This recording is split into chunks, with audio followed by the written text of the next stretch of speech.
पहलगाम में आतंकी हमले के बाद पूरा देश गुस्से से उबल रहा था। नरसंहार के लिए जिम्मेदार नरपिशाचों को सबक सिखाने की मांग कर रहा था। वहीं इसी दौरान देश के अंदर आईएसआई के पाले कुछ गद्दार भी सक्रिय हो गए, जो देश की गोपनीय सूचनाएं दुश्मन तक पहुंचा रहे थे। और उसमें सबसे बड़ा नाम सामने आया है सोशल मीडिया इन्फ्लुएंसर ज्योति मल्होत्रा का, जिसकी गिरफ्तारी के बाद अब कई राज सामने आ रहे हैं। क्या है वो राज, क्या हुआ है खुलासे, इस रिपोर्ट में देखते हैं।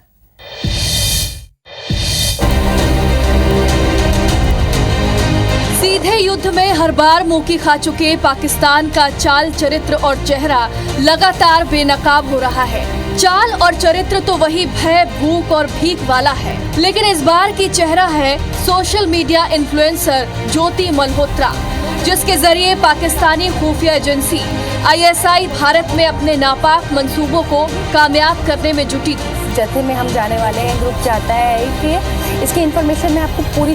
ज्योति की गिरफ्तारी के बाद पूछताछ में जो जानकारी सामने आ रही है, उसने जांच एजेंसियों के होश उड़ा दिए हैं। लेकिन सबसे पहले हरियाणा के हिसार चलते हैं, जहां उसकी परवरिश हुई और जहां से उसने गद्दारी के रास्ते पर कदम बढ़ाया। ज्योति की जासूस बनने की इस स्टोरी में कई मोड़ हैं। हरियाणा के हिसार में एक गरीब परिवार में जन्म हुआ।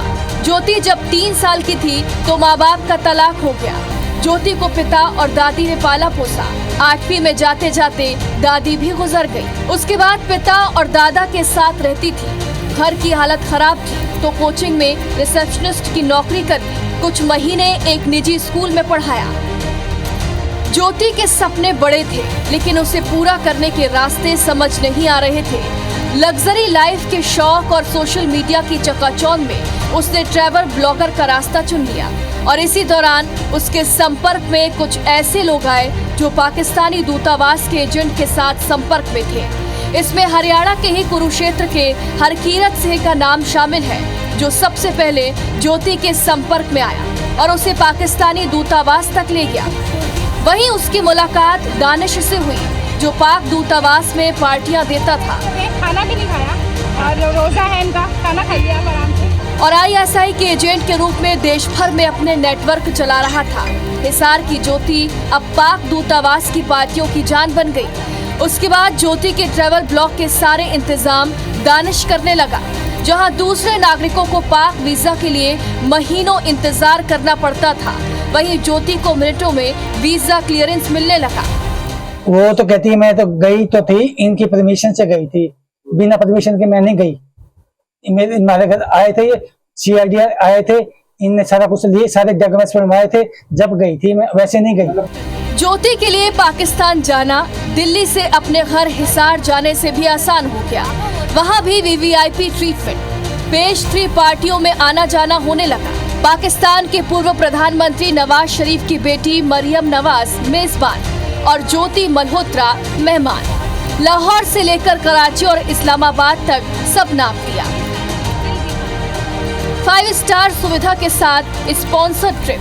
लेकिन इस चकाचौंध में ज्योति मल्होत्रा ये भूल गई कि उसकी इस करतूत पर एजेंसियों की पूरी नजर है। घटना की जानकारी आने के बाद हमारा वेरिफिकेशन इस संदर्भ में चल रहा है एंड इस वेरिफिकेशन के ख़त्म होने के बाद हम सभी तथ्यों को लेके हम गणमाध्यम के सामने आएंगे।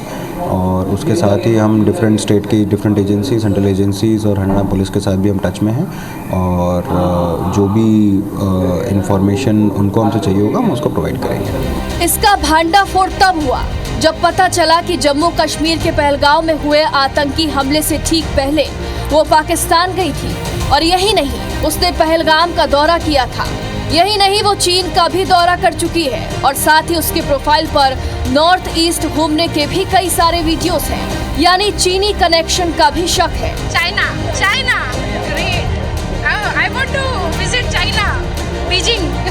जब खुफिया सूत्रों ने इसे रडार पर लिया तो साफ हो गया कि ये सारा खेल आईएसआई का है और पाकिस्तानी दूतावास में काम कर रहा दानिश इसका हैंडलर है। उसके बाद सारी परतें खुलती गई। Bureau report, IBC 24।